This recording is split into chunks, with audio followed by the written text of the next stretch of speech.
بسم اللہ الرحمن الرحیم۔ السلام علیکم یا علی علیہ الصلوۃ والسلام مدد۔ مومنین اکرام، آج مجلس سے پہلے میں حدیث جو شیئر کرنے والا ہوں یہ غم امام حسین علیہ الصلوۃ والسلام کے حوالے سے ہے۔ یہ کتاب ہے کامل الزیارات، باب نمبر 32 پر آپ کو یہ حدیث مل جائے گی۔ یہ فرمان ہے مولا امام جعفر صادق علیہ الصلوۃ والسلام کا۔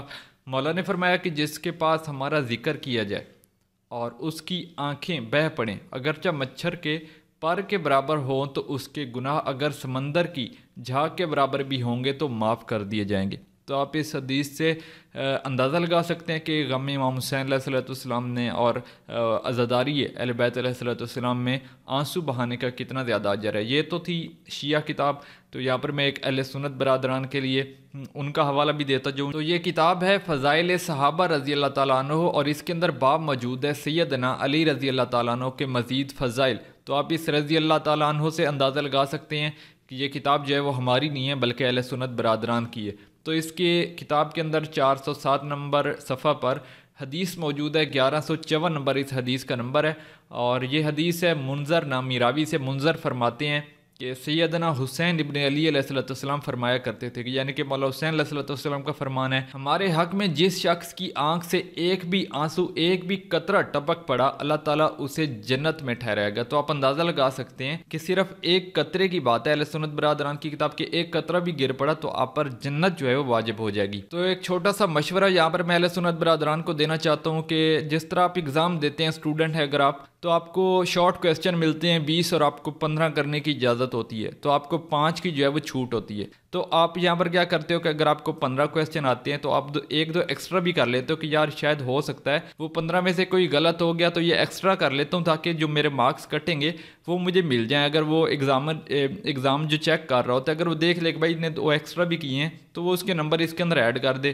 اگر اچھا بندہ ہوا تو یہاں پر کیا کرتے ہو کہ یار آپ اس عمل کو ایز اے ایکسٹرا کویسچن ہی کر لو، ایسا نہ ہو کہ آپ کے اعمال جو ہیں وہ قبول نہ ہوں، تو ہو سکتا ہے یہ ایک قطرہ آپ کو بچا جائے اور آپ کے لیے جنت جو ہے وہ واجب ہو جائے۔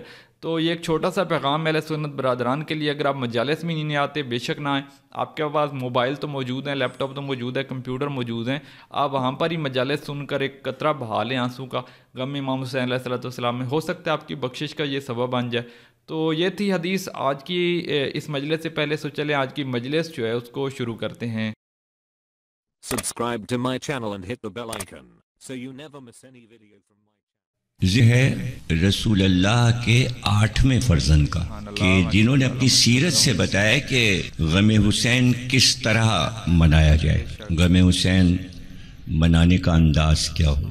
آج ایران کی سرزمین پر آپ محو خواب ہیں، اور میں سمجھتا ہوں اور آپ بھی اس بات کی گواہی دیں گے کہ روئے زمین پر اتنی خوبصورت عمارت کہیں نہیں پائی جاتی جیسی خراسان میں یہ عمارت ہے۔ جس نے نہیں دیکھا گویا اس نے جنت ہی نہیں دیکھی۔ بھئی جنت کیسی ہوگی؟ اگر جنت دیکھنا ہے تو خراسان جائیے، مشہد مقدس جائیے، اور پھر اس کو ہر رخ سے دیکھیے، آپ اس کی شادابی دیکھیے، اس کا نور دیکھیے، دن میں دیکھیے، رات میں دیکھیے۔ یوں شہر کا نام تو مشہد مقدس ہے، صوبے کا نام خراسان ہے، لیکن یہ خراسان نام جو پڑا یہ اسی جگہ کی وجہ سے پڑا جہاں آج امام کا روضہ مبارک ہے۔ ایک بہت بڑا وقف ہے، ایک بہت بڑا کتب خانہ ہے، اور وہاں کتابیں، دنیا کی قیمتی ترین کتابیں رکھی ہیں۔ اسے آستانہ قدس کہتے ہیں، جو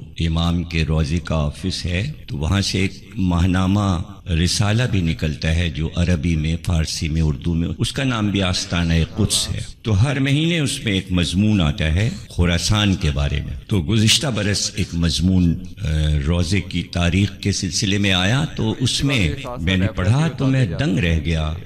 مصنف کوئی عالم ہیں ایران کے جنہوں نے اس کو لکھا، تو انہوں نے معنی بتائے ہیں کہ خراسان کے کیا معنی ہیں۔ تو وہ لکھتے ہیں کہ خر کہتے ہیں فارسی میں آفتاب کو، اسی سے لفظ خورشید بھی ہے، فارسی میں سورج کو خورشید بھی کہتے ہیں، اور آسان کہتے ہیں طلوع ہونے کو۔ تو چونکہ آفتاب وہاں سے طلوع ہوتا ہے اس لیے اس کا نام خراسان ہے۔ اور اب اگر آپ وہ نظارہ دیکھیں تو امام کا جو گنبد ہے روضے کا وہ سونے کا ہے، اور اس کے پیچھے سے جب آفتاب نکلتا ہے تو لگتا ہے سورج سورج کے پیچھے سورج طلوع ہو رہا ہے. اور یہ بھی وہ تحریر کرتے ہیں کہ بھائی اس کا نام خراسان کس نے رکھا. تو وہ لکھتے ہیں کہ 2-2.5 برس پہلے سکندر اعظم جب یونان سے چلا فتوحات کرتا ہوا اور جب اس مقام پر پہنچا، ایران کے اس باغ میں پہنچا جسے آج مشہد کہتے ہیں جہاں روضہ ہے، تو رات میں جب وہ سویا تو اس نے یہ خواب دیکھا کہ آسمان سے ایک ستارہ اترا اور اسی باغ کے ایک کونے میں زمین میں ڈوب گیا. صبح کو اٹھ کر اس نے اپنے تمام جو کہ پرانے بادشاہوں کے پاس ایسے لوگ ہوتے تھے جو مستقبل کی خبر دیا کرتے تھے، اور وہ مختلف ملکوں کے ماہرین ہوتے تھے جو ستارہ شناس ہوتے تھے، کاہن ہوتے تھے، نجومی ہوتے تھے. تو ان سے خواب کی تعبیر اس نے پوچھی تو سب نے اپنے ذائچے کے اعتبار سے حساب کتاب کر کے بتایا کہ آج سے 2-2.5 برس کے بعد عرب میں ایک نبی کا ظہور ہوگا. اس کا نام محمد صلی اللہ علیہ وسلم، اور اس نبی کا 8واں بیٹا اس باغ میں آ کے دفن ہوگا، اور جہاں یہ ستارہ اترتے تم نے دیکھا ہے اسی جگہ اس کی قبر بنے گی. تو جب اس نے دن کو نظارہ کیا آفتاب کے طلوع کا اس جگہ، تو اس کا نام خراسان رکھ دیا، اور آج تک وہ خراسان کے نام سے جگہ موجود ہے.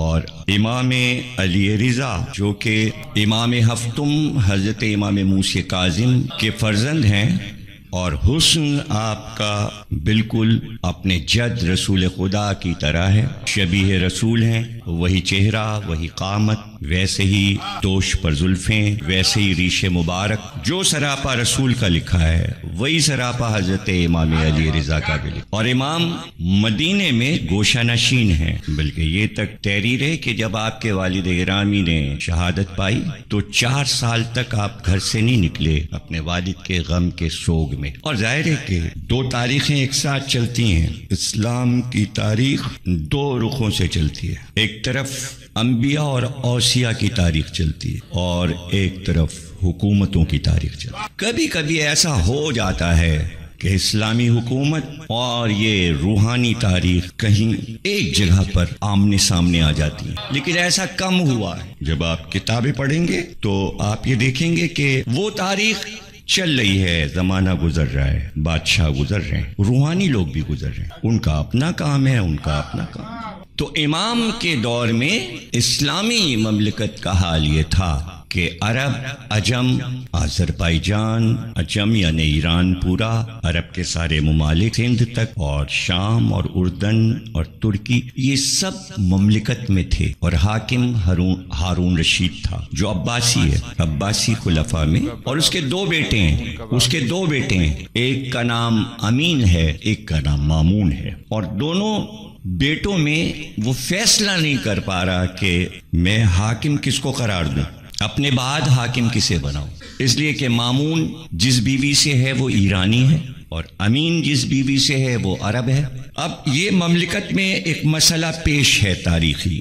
پھر اس نے فیصلہ کیا کہ ملک کو 2 حصوں میں تقسیم کر دیا، آدھا امین کو دے دیا، آدھا مامون کو دے دیا. عجم مامون کے حصے میں آیا یعنی ایران، اور عرب امین کے حصے میں آیا. لیکن ہارون کے مرنے کے بعد دونوں بھائیوں میں جنگ ہوئی اور سخت جنگ ہوئی، اور مامون کے لشکروں نے امین کو قتل کر دیا، اور پھر پوری مملکت کا بادشاہ مامون بن گیا امین کے مرنے کے بعد.